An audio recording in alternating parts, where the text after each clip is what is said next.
At the Fat Quarter Shop, we have the cutest case for you guys. It's called Cut to the Good Stuff Rotary Case. It's from Fat Quarter Shop. It's a nice, cute color. It is a hard shell case, so if you drop it or if it gets smushed in luggage, it will not bend in. And on one side, it will hold a rotary cutter perfectly, and you can put some scissors in there. And on the other side, it has a really nice band you can put supplies in.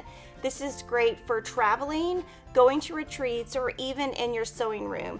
I like to use it to put my binding supplies or English paper piecing supplies in. You can even fit pins. And it is a great addition to all of your storage. So pick one up at the Fat Quarter Shop.